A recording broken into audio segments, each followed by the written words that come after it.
This is the Farizon Supervan, or Farizon SV, and I've been wanting to test drive this because it's designed as an electric van from the ground up, which means it doesn't have those awkward leftover constraints of a diesel platform that's had a battery put in it. We're finally past the point of asking, does an electric van have enough range? And for many installers and tradespeople, that is half the battle. The numbers on the Farizon SV are competitive, but what makes it a genuinely interesting van is that a lot of thought has gone into how it's used day to day. So let's start with the basics. I drove the smallest version, the L1H1. With that, you get the option of two different battery sizes, 67 kilowatt hours or 83 kilowatt hours. The smaller battery gets you about 188 miles, while the larger one gets you 234 miles. When it comes to charging, it'll go from 20% to 80% in about 36 minutes on a rapid charger. To put that in context, that's 110 miles in just over half an hour, so you can do it while you eat your lunch. Depending on the model you get, the payload is between 1,265 and 1,350 kilos,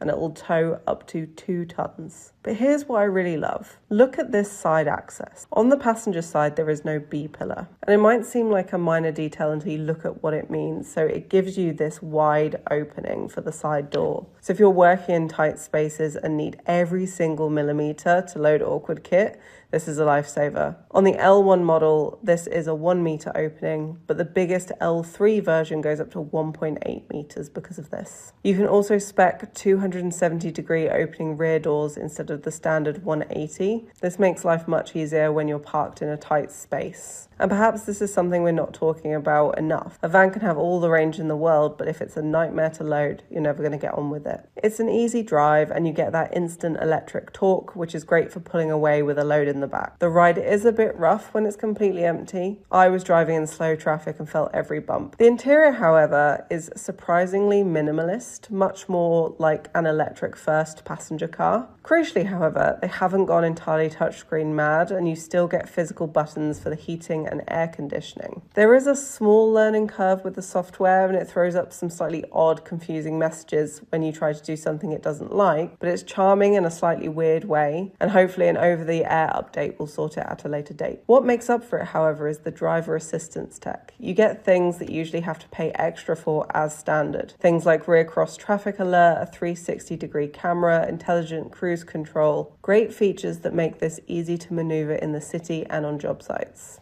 You can fit 3 passengers up front, though if you try to use the middle cup holder with a full crew, it will hit your passenger's knee. I did have quite a big issue with the driving position. The steering wheel in this model has no reach adjustment. So to reach the wheel, I had to sit further forward than I actually wanted to. For a short journey, it was fine, but for a longer journey, it would have been very uncomfortable. However, there is a refreshed 2026 model that's coming out that has 4-way steering adjustment and electronic lumbar support. So if you like a lot of adjustment, that's the one for you. Overall, the Farizon SV is a good choice of electric van for anyone working in the trades. It's practical, the access is brilliant, and the visibility is great. Going beyond range and looking at things like payload towing and those access requirements make it a great choice for anyone in the trades. If you're looking to move away from a van that's built on a traditional diesel platform, this could be worth a test drive.